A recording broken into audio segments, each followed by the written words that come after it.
Good evening. I'm Kathryn Harrington, your chair of the Washington County Board of Commissioners. It's so good to be able to connect with all of you. Welcome also to my fellow commissioners, Roy Rogers, Dick Scouten, Pam Treese, and Jerry Willey. I want to welcome you to our first county end-of-year update. Let me start by stating the obvious. No one could have imagined what 2020 held for us. No one. When the state's first COVID case was confirmed on February 28th, right here in Washington County, we could not have predicted where it would lead. No one knew how this new virus would behave as it spread. These have been incredibly hard times for everyone, for those who are struggling to recover, for those who have lost jobs, lost incomes, or have had to close their businesses. It's especially hard for the families and friends who have lost loved ones. Please join me in a moment of silence for those we have lost in our community.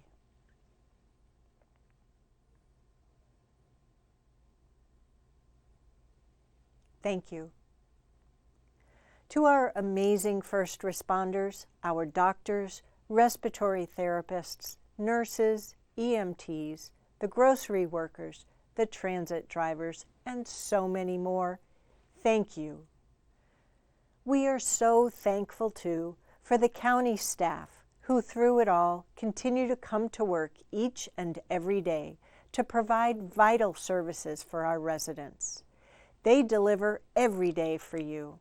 As you encounter them, please take a moment to thank our hardworking county frontline workers and staff. I also want to thank the entire team over at Clean Water Services. Back in July, Clean Water Services stepped in to acquire and distribute 500,000 masks over 10 weeks. They distributed these to our business recovery centers, resource-based organizations, and to Washington County farm workers to help ensure everyone who needed PPE had it. This is the kind of innovative thinking we've come to expect from our CEO, Diane Taniguchi-Dennis, and her amazing team. I want to touch on the new freeze order from the governor. The numbers don't lie. Cases are on the rise. This freeze means we have to limit our social interactions and put limits on businesses where it's difficult to assure the public's safety. Here's what we know. In the coming weeks, we will begin to see the effects of the Thanksgiving holiday. It'll quickly become clear whether we all did our part by staying apart over the long holiday weekend. It was tough on all of us. I also canceled a long-planned trip to visit friends. It really was the right thing to do. Like you, I'm a bit fatigued by these restrictions, but we cannot let our guard down. We must be vigilant. We must wear a mask. Check in on our friends and loved ones to make sure we stay connected. We must do our part to stop the spread. Since this pandemic has upended all of our lives, it's meant that we're learning on the job. Think of it as a dress rehearsal for a play. But it's not. It's live, and the script keeps changing. It calls on us to be nimble, flexible, and, as I said, vigilant. We will get through this. In fact, this end-of-year message is the perfect example of how we had to pivot while in motion. Back in the spring, I'd planned to present a State of the County. You may recall that in 2019, we hosted our first State of the County that was free to the public. I invited my fellow commissioners and other county electeds to talk about their passion for public service and their priorities. This year, we were looking forward to welcoming you to another springtime community event. But by then, the world had changed as the pandemic took us into uncharted waters. We tried a second time this summer, thinking we were nearing a progress point in our fight against the spread. But for the second time, the virus derailed us. But here we are tonight, different than imagined, but at least taking a moment to reflect on where we've been and embrace hope for what lies ahead. I want to take a minute here to thank my fellow commissioners. It's been a year of unexpected need that required us to become more nimble. From learning to do Zoom meetings to taking on the critical work required to deliver critical resources throughout the pandemic, all the while meeting the needs of our community. A special thanks to Commissioners Willie and Treese, who helped get our business resource centers open to help local businesses throughout these difficult economic times. As if a global pandemic hadn't brought enough challenges, in May, we witnessed the brutal murder of George Floyd at the hands of Minneapolis police officers. This horrific act, captured on camera, brought millions of people to the streets around the globe, with demands for justice and equality that still reverberates across our communities. That moment has brought people together to advocate for social justice and to be allies for change. I firmly stand with the protesters who declare that Black lives matter. I'm proud of the work we've begun to address equity, diversity, and inclusion in all of the county's endeavors, policies, and procedures. It's hard to believe that it was just 10 months ago, in February, that we were working to pass Washington County's first ever equity resolution that laid out some pretty ambitious goals.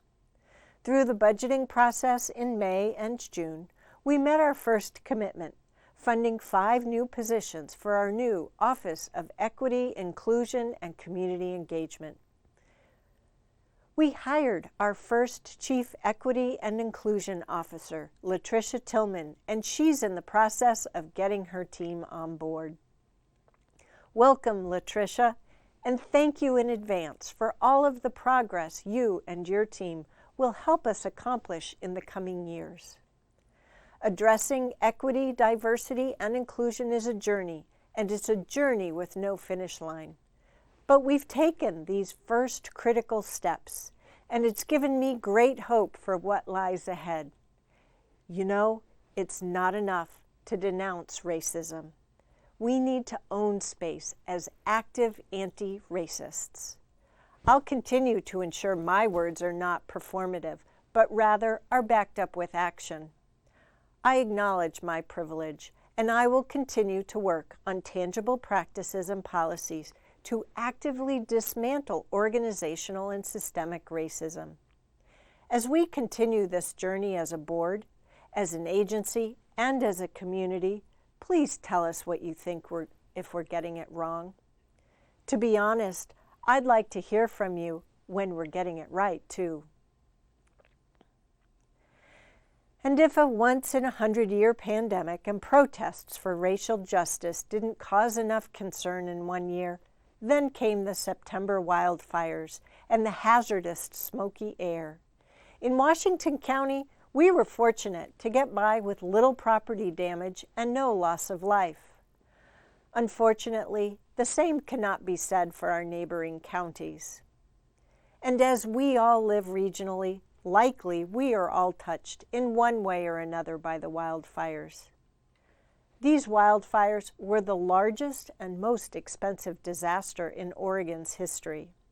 Tragically, 9 Oregons were killed, with over 5,000 homes and businesses destroyed. The message from the state has been loud and clear. Every county will likely see reduced funding as we come together to support those parts of our state hardest hit. Your board and county senior staff will need to spend more time navigating through an increasingly challenging financial landscape affected by the pandemic and natural disaster. In the midst of all of these things that we couldn't control, Our county team worked ceaselessly on improving how we serve you. In fact, we've had one important member of our team join us in late August. I'd like to introduce our County Administrator, Tanya Angie. She came to us from Boulder, Colorado, where she served as the Deputy City Manager. Tanya joined the county and quickly began leading the agency, showing us her steady approach. And within just 2 weeks on the job, we faced our wildfire emergency. Sorry for the literal trial by fires, Tanya. Needless to say, she's doing very well, adding tremendous value in just a short time. Please help me welcome her by introducing yourself and engaging with her at community events, whether online or in person. In the midst of all that 2020 has thrown at us, along with our staff, the Board of Commissioners continued our journey to center community needs and voices. The county's budget is a critical way to ensure we are putting our values into action. And so it's essential that we center community need as we develop this fundamental document. In 2019, we hosted the county's first ever budget listening tour. In 2020, we updated the format and hosted another round of these public meetings, which we now call Community Investment Conversations. During these conversations, we first provide the basics of public budgeting. We followed that up with getting more of a pulse of the community, including polling to help us better understand your priorities. We wrap up the work with robust Q&A sessions. Before 2019, the county would put a budget together and say, we have X amount of dollars to spend, and then ask the question, where should we spend it? That process made it look like we'd already made all the decisions. That's backwards and not very responsive to you, the public. Rather, we should be asking, what does the community need? And then look at ways to fund the most critical services. We are now on a path to center you, your needs, and your voices at the beginning of our budget process. We're developing better ways to get your input and understand your priorities before we build a proposed budget. This change is a work in progress, but we're on the path together to ensure the budget reflects the values of this community. We appreciate your continued input as we work to shift how we, as your county government, think about investing public dollars. And in the spirit of hearing from you as a community, I want to thank you for turning out and supporting our May financial levies. The first headline would be, you love libraries. You also value public safety, from helping victims of domestic violence, seeking justice through courts, juvenile justice to help our youth. This replacement levy was the first of its kind in nearly 2 decades and passed by 55%. This investment is a critical piece of how we deliver quality of life services for you. In addition to the levies, I'd like to congratulate our colleague, Commissioner Roy Rogers, for his re-election. He's our longest-serving board member, and I look forward to continuing our work together. Now, turning to the November general election, we saw an 84% voter turnout and 25,000 new registered voters since the last general election. Congratulations go to our newest member of the board, Commissioner-elect Nafisa Faye, who will soon be stepping into Commissioner Dick Skouten's role after his long, notable 20-year service to Washington County. Commissioner-elect Faye will add a diverse voice that has long been missing on the governing board and so important as we live in one of the most diverse communities in Oregon. Plus, with her public health background, she'll bring a wealth of knowledge during this pandemic. We look forward to her joining our team. The voters also passed both charter amendments. One establishes an independent commission to determine the salaries of each member of the county board. Their work should remove a key barrier to running for office faced by younger and historically underrepresented individuals, as current salaries pay less than the median amount of similar jobs elsewhere in the job market. The second charter amendment will allow our Land Use and Transportation Department to bring ordinances to the Board of Commissioners throughout the year rather than limiting them to the months between March and October. This flexibility is vital to a county as dynamic as ours. And let's not forget that 2020 is a census year. Thanks to the hard work of our staff in partnership with city, school district, and community-based organizations, Washington County had the highest self-response rate in the state at 78%. Thank you. By counting every resident, the census data will be used to determine the distribution of hundreds of billions of federal dollars for health care, housing, public safety, transportation, and other critical programs to our community. Finally, I want to touch on how I approach my work. I have proudly represented Washington County for the past 14 years, first at Metro and now as your county chair.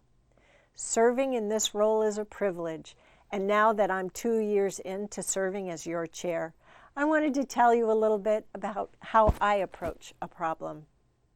It's my nature to act. I like to be informed by data and then jump right in and start solving problems. Yep, that's the engineer in me. But I've learned a valuable lesson. I need to remember to center your voice and to center your experiences. And part of that is ensuring that every voice is represented at the table. I'm so proud that we are changing how we serve you. For the past few years, I've been talking about the need to center community. I guess what you're seeing here is my approach to government work, which has grown beyond just using my engineer-trained head to include my public servant heart. I am not afraid to be a change agent. I hope you will join us on our journey to make Washington County a more responsive partner and to make our community stronger.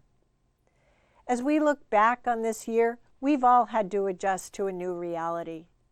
There have been lots of tough moments this year, but hopefully you've had some moments that have brought you a little laughter and joy.